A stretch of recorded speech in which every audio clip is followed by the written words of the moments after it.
Hi, my loves, and welcome to episode 1 of the Emshel Era Podcast, where I'll be helping you glow up your mind, body, and life. Having a podcast has been a dream of mine since I was a little girl, honestly, for years and years. I remember playing kickball in my cul-de-sac with all my neighbors. We were so young, and I was thinking to myself, I want to be a YouTuber. I want to be that person. I want to help people and inspire people, and I let that dream kind of fade into the background. My fear of failure, of the unknown, of taking a risk, of societal norms, of people's perceptions of me hold me back. And finally, at the ripe age of 22, I decided, you know what? I'm gonna start posting on TikTok. I'm gonna do what I'm passionate about, which is weight loss, health, glowing up, and try to help people as much as I can and share my journey. And it has been so amazing. Almost 200,000 of you guys in 10 months. And when I think about it, it really does make me want to cry. I am forever grateful. And something I have gotten on every single post is, please start a podcast. We need a podcast. I need you to make a podcast. And you guys have honestly given me the courage and the confidence to finally take this big leap and start. And I'm so grateful for you guys. I have been overthinking this so much. I have put so much pressure on myself because I want it to be perfect. I want it to be as good as it can for you guys because that's what you guys deserve, to the point where I have been trying to film the past 4 days. I've set up this camera, I've hit record, and I can't even start talking. But you know what we're not doing this year? We are not letting fear hold us back anymore, slow us down in any way possible. I'm a firm believer that on the other side of fear are the most beautiful things. We have infinite doors and paths and opportunities at our feet, but our fear holds us back. We are so scared of what's on the other side of the door, we won't even walk through it. We won't even take a step on this path that might have the most beautiful destination because we're so scared. And I'm not letting fear control me anymore. So instead of waiting, trying to have the most perfect content, I'm just gonna do it. I'm gonna speak from my heart, something that I really wanna yap about today, something that feels right in my gut and my soul and my energy. And that is the top 4 lessons I've learned throughout my life that have changed my life and saved my life. So this is episode 1.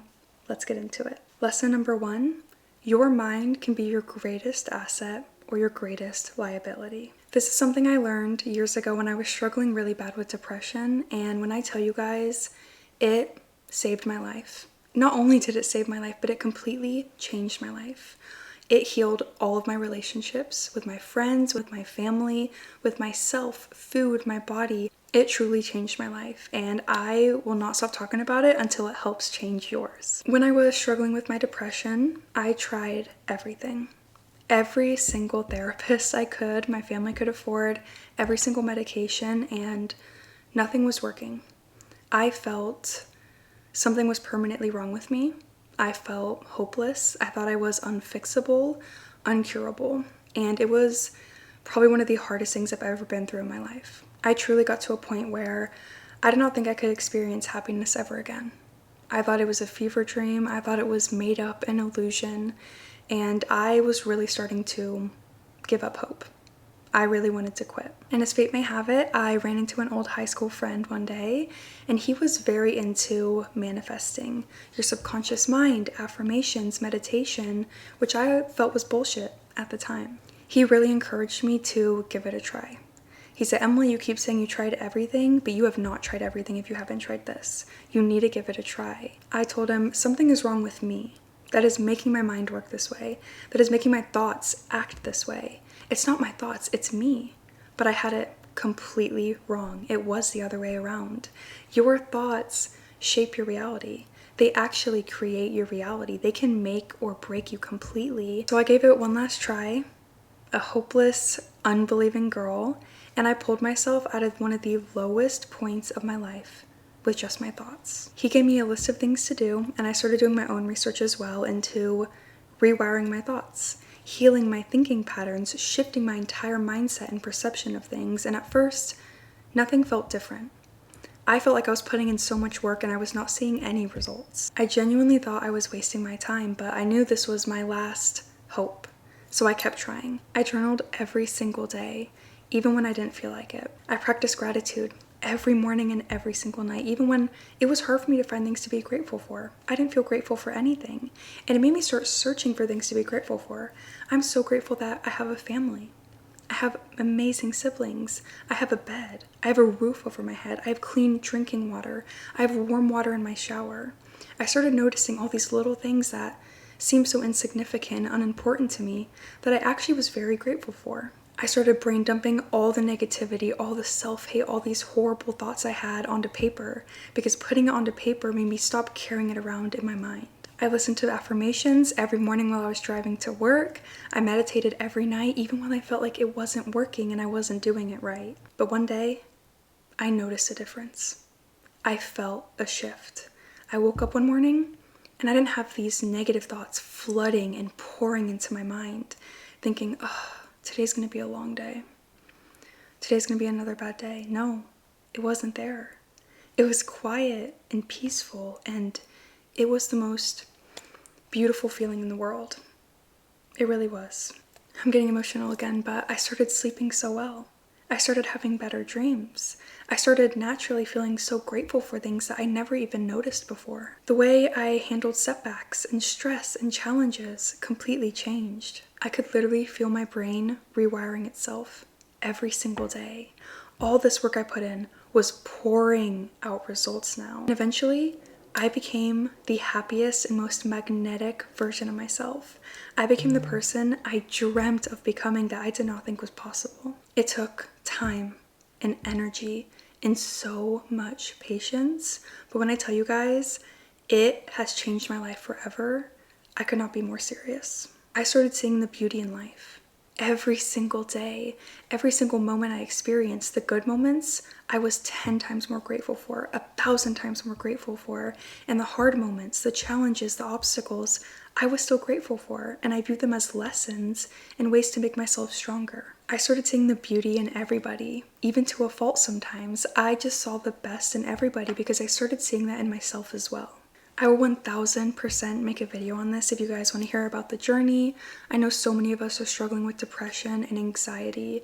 It's at an all-time high right now. There's a lot of things going on in the world. It's a really scary time, and if there's any way I can help you guys get out of it as well, I would be more than happy to do so. Healing your thoughts to see the beauty in life, to appreciate every single little thing, to trust in the process and in the universe and this beautiful planet we're on, will level you up in every single aspect of your life.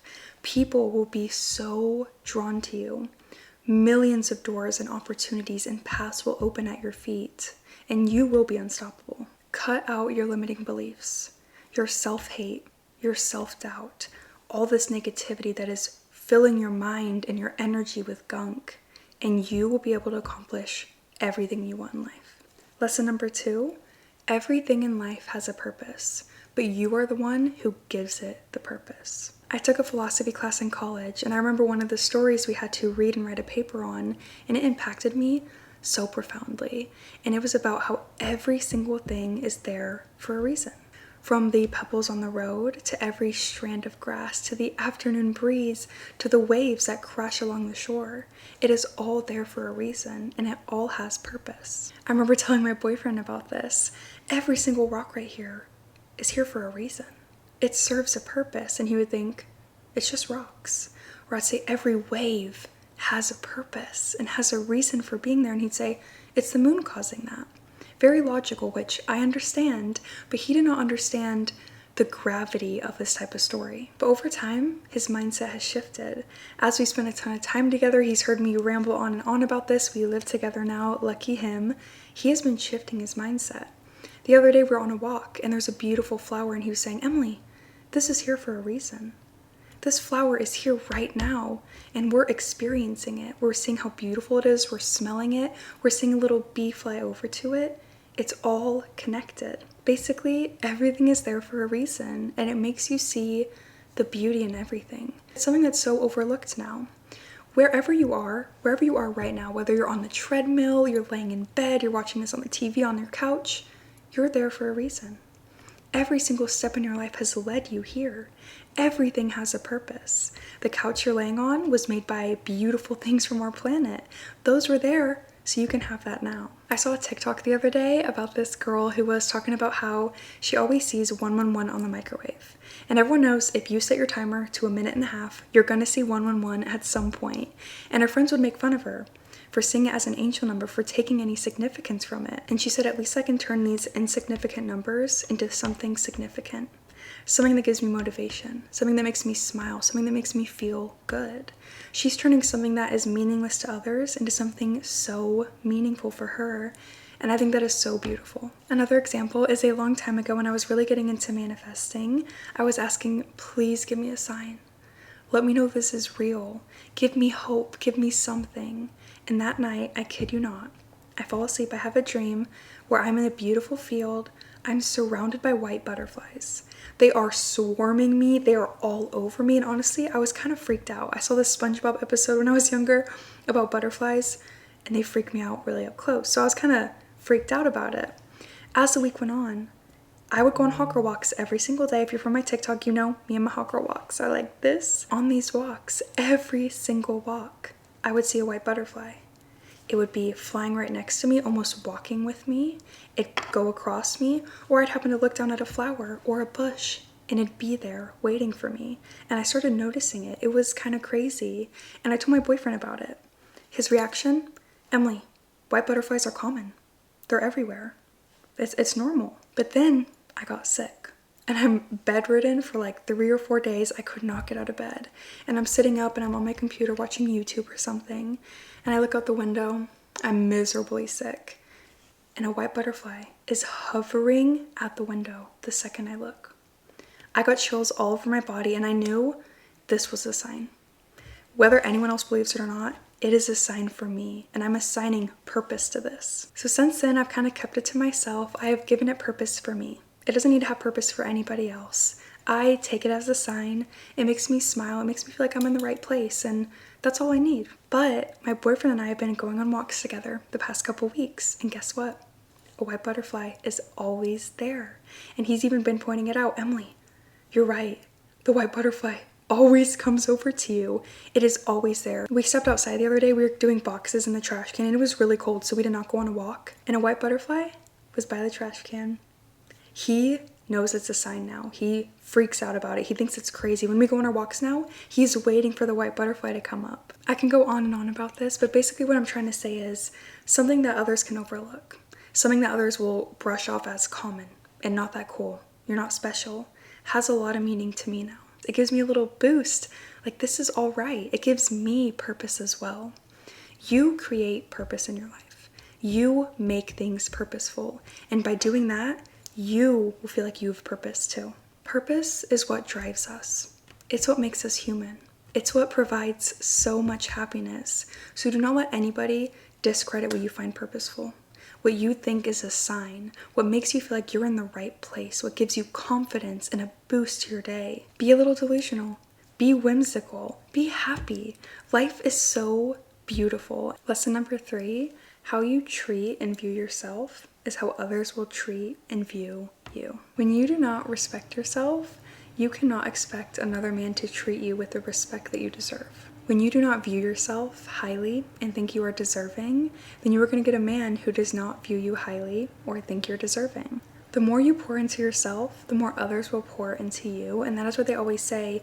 You are never going to get the love you deserve if you do not have the love for yourself first. If you are constantly beating down on yourself, saying aloud all of your insecurities, I'm so ugly, I'm worthless, I'm a failure, I'll never be good enough, I hate my body, oh my god, it's so fat, I hate the way it looks, I hate the shape of my body, the shape of my face, my nose, the list goes on.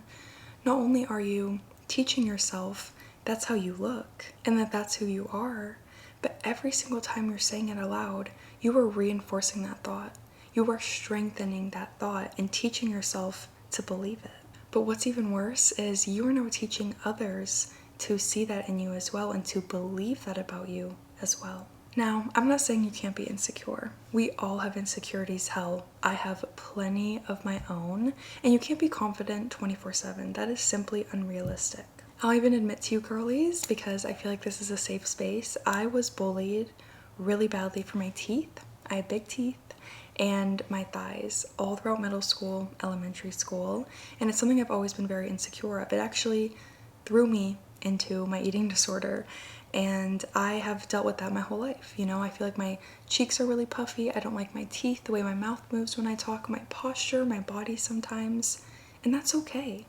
That is healthy to be able to admit that and be vulnerable with that. It truly is okay not to feel 100% all the time. And it is healthy to be vulnerable with others as well.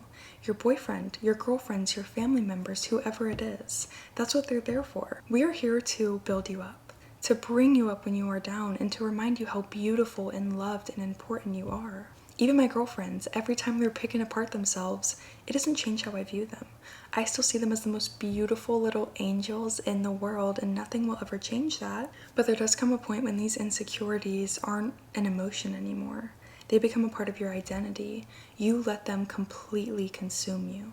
When your self-hate and insecurity and self-doubt consumes you like that, it will seep into every fiber of your being. The way you speak, the way you walk into a room, the way you carry yourself, how you dress, how you treat yourself, how you engage in relationships, how you speak to others and speak about yourself. And suddenly the world is going to start treating you like this insecure, unsure, unworthy version of yourself that you are creating and you are feeding. I have two examples that really drove this lesson home for me, really opened my eyes to this, and realize how unfortunately true this lesson is. The first experience is one of my best friends started dating a girl.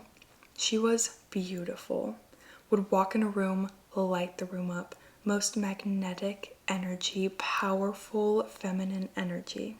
And he was madly in love with her. But quickly, as we got to know her, as he got deeper into his relationship with her, it was very clear she was extremely insecure, to the point where it did consume her. No matter what we were doing, whether we went to a dinner, we went to go see a movie, we went to a party, she was always questioning herself and her worth. I look ugly right now, don't I? Oh my god, my outfit. Oh my god, don't post that picture. I look so ugly in it, even though she'd look absolutely beautiful. And things like that started piling and piling on. And my friend, he would be so confused. He would constantly try to build her up and question, how do you see yourself this way? What are you talking about? Any little insecurity she'd point out, he would think, that's what I fell in love with. That's a reason why I love her. Why does she hate that so much? I love it. And over time, the glow that radiated from her that he saw started to fade. He no longer saw it. And unfortunately, he fell out of love with her. It got to a point where all he saw in her was what she was seeing in herself, and it was so heartbreaking to watch. And that is why I want to bring this up, not to scare you guys or to make you feel like you can't be vulnerable with your boyfriend or show that side of you. We all should. A healthy relationship will have a beautiful foundation where you can be vulnerable, express your insecurities and your self-doubt. But when it becomes a part of your identity, that's all you can think about, that is all you can talk about, all you can see when you look at yourself, people are going to see it too. One more thing I could touch on, and I could actually make an entire podcast about this. The tea is crazy, girls. I was in a relationship for 4.5 years. The worst relationship you could ever imagine. Whatever you're thinking, take it, times it by 10, and it's worse. I promise you. Did he cheat? Yeah, probably 50 times. That wasn't even the worst of it. So you can imagine. Long story short, when I entered into this relationship with this boy, I was a shell of myself. I was really struggling with a lot of different things in my life. I was down bad. I did not see any worth in myself. I did not care about myself. I truly did not care about myself or love myself in any way. And I got into a relationship where that only continued. I was begging for love, begging for respect, begging for compassion and empathy from this man, but he knew I never even treated myself that way. So why would he have to? I did not spoil myself whatsoever. I did not back myself. So why would he do that for me? But eventually I escaped. I freed myself from this relationship with 4.5 years of hell on earth. And as I was getting back into the real world, the swing of things, I was finally allowed to have social media again. I was not allowed to have social media, okay? I was attracting these horrible men, these complete F-boys, douchebags, frat guys, people that I knew I did not want anymore. I did not deserve. But because of my energy, the way I carried myself, the way I still viewed myself, he made me feel more worthless than I started the relationship feeling. You are basically shining a bright light, and all these little mosquitoes are coming saying, I'm really vulnerable, I don't back myself, I don't respect myself, I don't spoil myself, so you don't really have to do much for me. And these men will go crazy for it. So I did not see any men. I completely separated myself from men. I swore off men, and I solely worked on myself. So I poured myself into self-love. I started doing my skincare, started doing my makeup, my hair, trying out new styles, hanging out with my girlfriends and having fun and going on little adventures, and it just healed me so deeply. All I was focused on was myself, spoiling myself, improving myself, glowing up. I was working out, I was eating clean, I was doing all the things that I've always deserved that I did not treat myself to before. I started gaining a lot of confidence. I didn't feel unworthy anymore. I felt extremely worthy, extremely deserving. I had so much respect for myself. I was going to back myself no matter what. Nobody could mess with me ever again. And because I was pouring so much into myself, someone came along that started pouring so much into me. My lovely boyfriend fell right into my lap. I can tell you guys the whole story another time, but I did not want to date, and he wanted to date me so bad. He would drop off gifts in my mailbox every day. He'd take me out on dates. He'd walk me to class. We went to college together.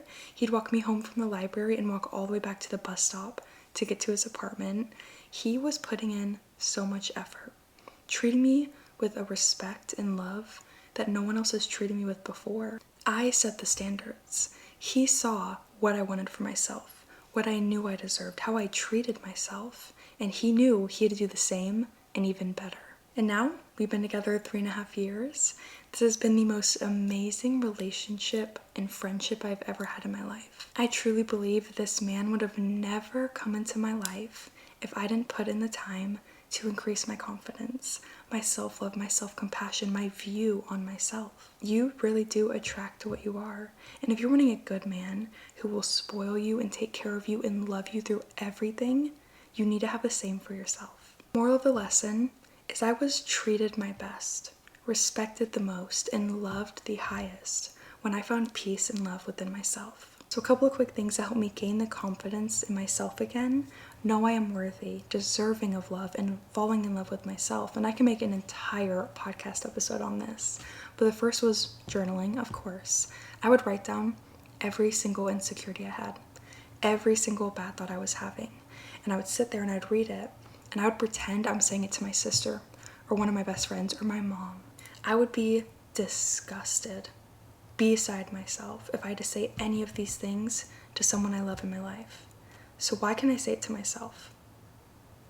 Why could I say that to myself? And I would go through and I'd cross out every single thing and replace it with a compliment.